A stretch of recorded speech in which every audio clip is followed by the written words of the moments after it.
Le Phédon de Platon dialogue sur l'immortalité de l'âme, suite et fin. Criton lui répondit : « Mais je crois, Socrate, que le soleil est encore sur les montagnes et qu'il n'est pas encore couché. D'ailleurs, je sais que bien d'autres ne boivent le poison que longtemps après que l'ordre leur en a été donné, après avoir dîné et bu copieusement, que quelques-uns même ont joui des faveurs de ceux qu'ils aimaient.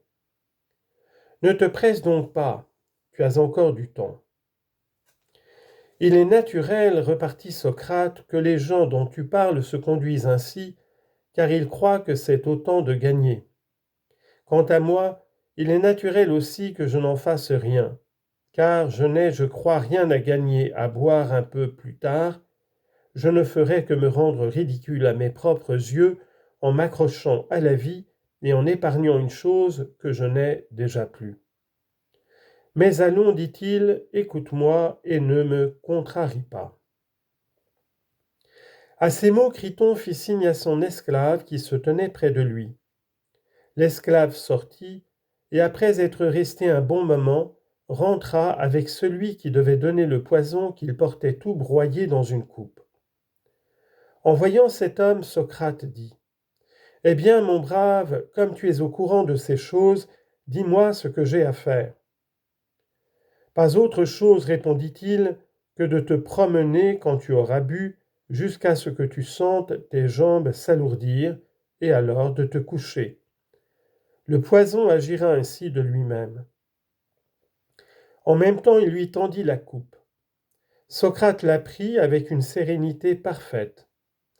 Échécrate, sans trembler, sans changer de couleur ni de visage, mais, regardant l'homme en dessous de ce regard de taureau qui lui était habituel. « Que dirais-tu, demanda-t-il, si je versais un peu de ce breuvage en libation à quelque dieu ?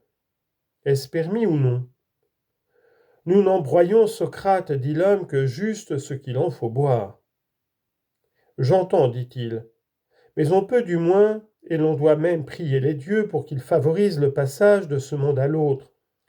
C'est ce que je leur demande moi-même, et puissent-ils m'exaucer. » Tout en disant cela, il portait la coupe à ses lèvres, et il la vida jusqu'à la dernière goutte avec une aisance et un calme parfait. Jusque-là, nous avions eu presque tous assez de force pour retenir nos larmes. Mais en le voyant boire, et quand il eut bu, nous n'en fûmes plus les maîtres. Moi-même, j'eus beau me contraindre, mes larmes s'échappèrent à flots. Alors je me voilai la tête et pleurais sur moi-même, car ce n'était pas son malheur, mais le mien que je déplorais, en songeant de quel ami j'étais privé. Avant moi déjà, Criton n'avait pu contenir ses larmes, et il s'était levé de sa place. Pour Apollodore, qui déjà auparavant n'avait pas un instant cessé de pleurer, il se mit alors à hurler, et ses pleurs et ses plaintes fendirent le cœur à tous les assistants, excepté Socrate lui-même. « Que faites-vous là ? S'écria-t-il, étranges amis. Si j'ai renvoyé les femmes, c'était surtout pour éviter ces lamentations déplacées, car j'ai toujours entendu dire qu'il fallait mourir sur des paroles de bon augure. Soyez donc calmes et fermes. » En entendant ces reproches, nous rougîmes et nous retînmes de pleurer. Quant à lui, après avoir marché, il dit que ses jambes s'alourdissaient et il se coucha sur le dos, comme l'homme le lui avait recommandé.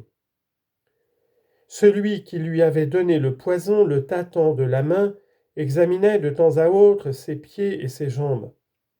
Ensuite, lui ayant fortement pincé le pied, il lui demanda s'il sentait quelque chose. Socrate répondit que non. Il lui pinça ensuite le bas des jambes et portant les mains plus haut, il nous faisait voir ainsi que le corps se glaçait et se raidissait. Et le touchant encore, il déclara que, quand le froid aurait gagné le cœur, Socrate s'en irait. Déjà, la région du bas-ventre était à peu près refroidie, lorsque levant son voile, car il s'était voilé la tête, Socrate dit : et ce fut sa dernière parole. Criton, nous devons un coq à Asclépios, payez-le, ne l'oubliez pas. Oui, ce sera fait, dit Criton. Mais vois si tu as quelque autre chose à nous dire. À cette question, il ne répondit plus, mais, quelques instants après, il eut un sursaut. L'homme le découvrit, il avait les yeux fixes.